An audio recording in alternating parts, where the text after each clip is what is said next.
Assalamualaikum warahmatullahi wabarakatuh. Selamat pagi anak-anak. Apa kabar nih hari ini? Semoga kita selalu diberikan kesehatan dan kelancaran dalam melaksanakan aktivitas pembelajaran secara online ini. Hari ini kita akan belajar mata pelajaran sosiologi dengan materi penyimpangan dan pengendalian sosial. Nah, sebelum ke materi, Ibu akan membacakan terlebih dahulu kompetensi dasar, kompetensi inti, indikator, serta tujuan pembelajaran. Yang pertama itu ada kompetensi inti, yaitu memahami, menerapkan, serta menganalisis pengetahuan faktual, konseptual, dan prosedural berdasarkan rasa ingin tahu mengenai ilmu pengetahuan teknologi, seni budaya, dan humanora dengan wawasan kemanusiaan, kebangsaan, kenegaraan, dan peradaban terkait penyebab fenomena dan kejadian serta menerapkan pengetahuan prosedural pada bidang kajian yang spesifik sesuai dengan bakat dan minatnya untuk memecahkan masalah. Kemudian ada mengelola, menalar, dan menyaji dalam ranah konkret dan ranah abstrak terkait dengan pengembangan dari yang dipelajari di sekolah secara mandiri dan mampu menggunakan metode sesuai kaidah keilmuan. Kompetensi dasarnya yaitu mengenali dan mengidentifikasi realitas individu, kelompok, dan hubungan sosial di masyarakat. Ada indikatornya juga yaitu mengetahui makna perilaku penyimpangan, mengetahui jenis penyimpangan perilaku, mengetahui penyebab penyimpangan perilaku, dan mengetahui makna pengendalian. Kemudian yang kedua ada mengaitkan realitas sosial dengan menggunakan konsep-konsep dasar sosiologi untuk mengenali berbagai gejala sosial di masyarakat. Nah, ini indikatornya yaitu mampu mengaitkan fenomena penyimpangan sosial di lingkungan dengan konsep sosiologi. Tujuan pembelajarannya yaitu melalui penjelasan dari guru, peserta didik mampu menyebutkan apa yang dimaksud dengan penyimpangan sosial, mampu menyebutkan 3 penyebab penyimpangan sosial, mampu menyebutkan 4 jenis penyimpangan sosial, mampu menyebutkan 3 lembaga pengendalian sosial, dan mampu menjelaskan contoh dari penyimpangan sosial di lingkungan dan cara mengendalikannya seperti apa. Nah, ada yang tahu apa itu penyimpangan sosial atau pengendalian sosial? Ya, ketika mendengarkan berita di TV atau di radio, kita sering mendengar bahwa ada seorang atau kelompok orang yang melakukan kejahatan tertentu maupun melakukan suatu tindakan yang bertentangan dengan aturan atau norma perilaku yang ada di daerah tersebut. Nah, perilaku maupun tindakan tersebut kita sebut dengan perilaku menyimpang. Kenapa disebut perilaku menyimpang? Karena itu tidak sesuai dengan norma yang ada di lingkungan tersebut. Nah, misalnya perilaku itu yang tidak sesuai dengan aturan atau menyimpang atau hal-hal yang dilarang di masyarakat, sehingga perilaku setiap individu yang dianggap menyimpang tersebut seringkali dinyatakan sebagai pelanggaran diri dari aturan, nilai, dan norma dalam masyarakat. Nah, salah seorang ahli mengatakan bahwa perilaku menyimpang ini adalah sebuah tindakan yang menyimpang dari norma-norma yang berlaku dalam suatu daerah atau suatu masyarakat atau suatu sistem sosial dan menimbulkan usaha dari mereka yang berwenang dalam sistem itu untuk memperbaiki perilaku tersebut. Misalnya, suatu kelompok melakukan tindakan yang menyimpang, yang tidak sesuai dengan norma yang ada di masyarakat itu, maka itu harus ditindaklanjuti oleh pihak berwenang agar perilaku itu tidak terus-menerus terjadi. Kemudian, hal yang dianggap sebagai bentuk penyimpangan itu akan berbeda-beda bagi setiap kelompok masyarakat, bagi setiap daerah, kelompok masyarakat, atau suatu wilayah, karena norma yang berlaku juga berbeda-beda ya tentunya, apalagi Indonesia kita ini sangat beragam budaya adat, sehingga norma-norma yang diterapkan atau aturan-aturan yang ada di daerah juga sangat berbeda-beda. Oke. Nah, jadi udah jelas ya kalau penyimpangan sosial itu adalah suatu tindakan yang melenceng atau yang tidak sesuai dengan aturan atau norma di suatu sistem sosial masyarakat di daerah tertentu. Setiap daerah juga memiliki aturan serta norma-normanya sendiri. Kemudian, fenomena perilaku menyimpang ini juga dapat disebabkan oleh beberapa hal, diantaranya nih, ada lingkungan pergaulannya, ada dorongan ekonomi, keinginan untuk dipuji-puji atau gaya-gayaan, terus pengaruh media massa atau media sosial. Kemudian yang pertama tadi itu adalah lingkungan pergaulan. Nah, jika seseorang atau sekelompok orang ini bergaul dengan sekelompok orang yang berperilaku menyimpang dalam jangka waktu yang lama, yang panjang, terus-menerus, frekuensinya juga sering gitu, maka seorang tersebut lambat laun akan berlaku sama seperti kelompoknya. Lingkungan juga kan mempengaruhi bagaimana cara kita berpikir, bagaimana cara kita bertindak. Nah, begitu pula fenomena perilaku menyimpang ini juga bisa disebabkan oleh lingkungan, karena lingkungan itu biasanya di mana tempat kita belajar, tumbuh, seperti itu. Ketika lingkungan kita baik, kita berada di lingkungan baik atau bersama sekelompok orang yang baik, yang berperilaku terpuji, maka kita pun akan secara lambat laun mengikuti apa yang mereka lakukan. Begitu pula pada hal negatif, ketika kita berada dalam suatu kelompok yang negatif, yang selalu melanggar aturan, yang tidak sesuai norma, maka lambat laun pergaulan kita pun akan sama seperti mereka, seperti itu. Apalagi seiring berjalannya waktu, kita melihat, mencontoh, kemudian melakukan hal tersebut. Kemudian ada dorongan ekonomi. Tidak sedikit orang yang kebutuhan ekonomi ini kurang gitu, mereka tidak bisa menghasilkan uang yang sesuai dengan kebutuhannya, sehingga kebutuhan akan pemenuhan ekonomi ini juga sangat berpotensi menimbulkan penyimpangan sosial. Karena apa? Untuk mewujudkan kehidupan ekonomi yang baik, seseorang memerlukan perjuangan dan pengorbanan yang tentunya tidak mudah ya. Misalnya seseorang harus bekerja keras, harus banting tulang dari pagi dan malam untuk memenuhi kebutuhan ekonominya. Namun ada kalanya untuk memenuhi kebutuhan ekonomi tersebut, seseorang mengalami hambatan, baik itu hambatan yang berasal dari dirinya sendiri seperti rasa malas, tidak ingin bekerja, leha-leha, ataupun dari lingkungannya, yang akhirnya mampu mendorong seseorang tersebut untuk melakukan perilaku yang menyimpang untuk memenuhi kebutuhan hidupnya, seperti mengambil uang, mencopet, mencuri, seperti itu. Contoh besarnya misalnya seperti korupsi, itu karena mereka kebutuhan kebutuhan seorang itu makin naik, namun ternyata gajinya tidak sesuai, tentu saja akan menimbulkan keinginan untuk mengambil lebih seperti itu. Kemudian ada keinginan untuk dipuji-puji. Nih, ini juga termasuk ke dalam faktor penyebab yang terjadi, yang menyebabkan perilaku menyimpang. Nah, keinginan untuk dipuji atau diakui oleh orang lain ini tentu saja dimiliki oleh setiap orang ya, anak-anak. Tentu saja kita juga selalu ingin dipuji, dilihat seperti itu. Namun pada kasus perilaku menyimpang ini, keinginan untuk dipuji atau diakui oleh orang lain ini atau oleh sekelompok orang ini merupakan naluri setiap manusia kan, tadi ibu bilang juga. Nah, dengan pujian atau pengakuan dari orang lain ini membuktikan bahwa keberadaan kita sebagai manusia itu diakui ya, serta dihargai, dan martabat kita menjadi meningkat.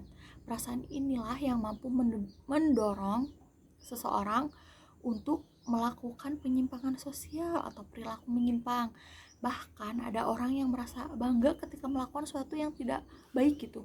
Jadi ketika ada sekelompok orang atau ada beberapa orang yang ketika dia melakukan hal negatif, terus orang di sekitarnya juga malah memuji dia seperti wah dia hebat seperti itu karena dia sudah melakukan A B C D. Makanya dia bukan malah sadar, namun malah terus melakukan karena merasa dipuji dan harga dirinya menjadi lebih meningkat, lebih percaya diri seperti itu. Meskipun uh, per- kelakuan atau hal yang dia lakukan itu negatif, tapi di sekelompok orang itu juga menganggapnya sangat luar biasa, misalnya sangat keren. Ketika dia merokok, ada sekelompok orang yang, ih gila dia keren banget nih ngerokok, nah seperti itu. Atau enggak dia mabuk-mabukan, terus ada beberapa orang yang keren banget nih dia udah bisa mabuk-mabukan di usia yang dia masih muda, misalnya kayak gitu, dia mabuk-mabukan loh, keren banget. Nah orang yang mabuk itu malah merasa bangga dirinya, padahal hal tersebut negatif ya, itu dilarang, tidak sesuai dengan norma yang ada di sistem sosial suatu masyarakat seperti itu. Tapi karena dia merasa dipuji, kayak merasa dia hebat karena dia bisa melakukan itu, dia terus melakukan itu dan orang terus memujinya, padahal mereka juga tahu kalau itu negatif, tapi mereka mengakui gitu kalau dia hebat seperti itu. Kemudian ada pengaruh media massa atau media sosial. Sekarang penggunaan media sosial itu kan di mana-mana ya, setiap dari berbagai jenjang usia gitu. Ada orang yang melakukan apapun agar terlihat luar biasa di media sosial. Nah, atau karena melihat di media sosial seperti misalnya di si Ani punya HP baru keluaran terbaru dengan harga yang tidak murah. Nah aku tuh ingin gitu, karena keinginan itu si aku ini melakukan berbagai cara sampai penyimpangan sosial pun dia lakukan gitu. Misalnya dia dengan mencuri agar mendapatkan uang untuk membeli HP baru tersebut. Nah itu juga berpengaruh ya, misalnya selain HP, oh si ini memakai pakaian ini atau barang-barang ini atau aksesoris seperti ini. Nah seorang yang mudah terpancing merasa, aduh aku ingin, sehingga dia melakukan berbagai cara meskipun hal tersebut bukan sesuatu yang baik agar bisa mendapatkan barang-barang tersebut seperti itu. Nah tadi ada berapa fenomena perilaku ini yang ada berapa nih faktor penyebab perilaku menyimpang. Yang pertama tadi ada lingkungan pergaulan, yang kedua dorongan ekonomi, yang ketiga keinginan untuk dipuji atau gaya-gayaan, yang keempat adalah pengaruh media massa atau media sosial. Nah, sekarang ada jenis perilaku menyimpang.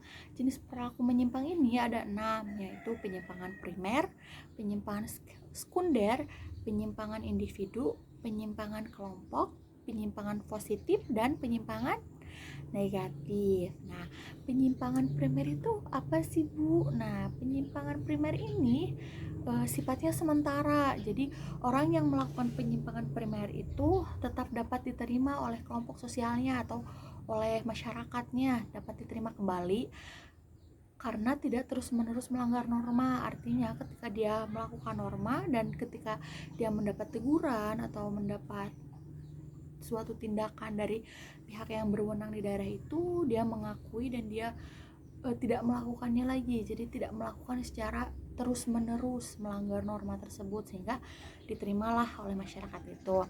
Kalau penyimpangan sekunder tentunya kebalikan dari primer ya. Kalau tadi primer itu tidak dilakukan secara terus-menerus, kalau sekunder ini penyimpangan yang dilakukan terus-menerus meskipun sanksi telah diberikan, meskipun sudah ditindaklanjuti oleh pihak yang berwenang seperti itu.